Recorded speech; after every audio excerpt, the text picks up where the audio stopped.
Andy Agenman may patutsada sa babaeng kalandian umano ng fiance niya na si Filmar Alipayo.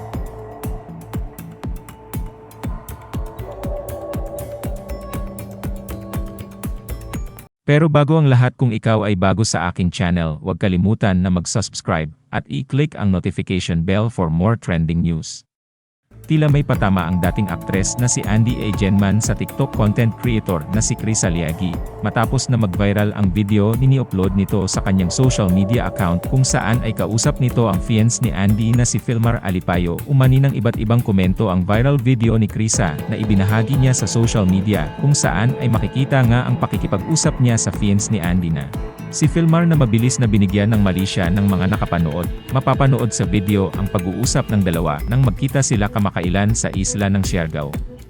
Pero habang nagchichikahan ang mga ito, napunan ang nakararami ang topless na si Filmar. Habang nakikipag-usap ay itinataas-taas pa nito ang dalawang kamay niya. Hindi rin nakaligtas sa mga mata ng netizen ang paghawak ni Filmar sa braso ni Krisa, lalo na ang diumanong kakaibang pagtitig nito sa babae. Ayon sa caption ng TikToker sa kanyang deleted TikTok post, "For how many weeks staying here in Siargao? Finally I saw you." Makalipas ang ilang sandali ay nire-upload niya ulit ito na may kaparehong caption.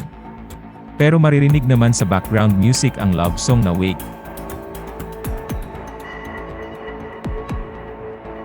Marami rin netizens ang nagpahayag ng komento na nasasaktan umano sila para sa aktres na si Andy.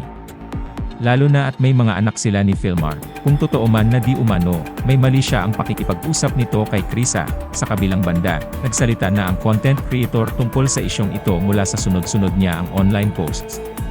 Ayon sa kanyang post, huwag lagyan ng issue ang pag-uusap nila Filmar. Wala umano siya sa kalingkingan ng ganda ni Andy. Saad pa niya, hindi na lang siya makikipag-usap. Samantala, ilang araw din na nahimik ang kampo ni Filmar tungkol dito, lalo na si Andy. Ngunit dahil sa mga hindi magandang komento ng ilan ay naglabas na din siya ng kanyang reaksyon tungkol sa viral video. Ayon sa post ni Andy, malaya raw si Filmar na lumabas paminsan-minsan, kasama mga kaibigan nito, makipag-usap sa kahit na kanino. Ngunit ang tila hindi nito nagustuhan, ay ang sadya raw na pag-post ng video, at i-edit pa, na nagdala ng gulo sa mga nananahimik para lamang makakuha ng atensyon mula sa mga tao sa social media. Post ni Andy, he can go out with his friends, go drinking every once in a while, and chat with whoever he wants, no harm in that. What's shameful is purposely posting and editing a video to cause a stir, disturbing the peace of people and dragging them into their negativity just for some social media attention.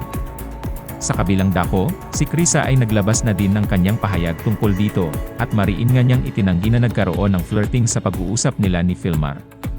Wala raw mangyayaring landyan, lalo't anya, maraming tao sa paligid na gustong magpa-picture sa kanya, o kay Filmar noong oras na yon.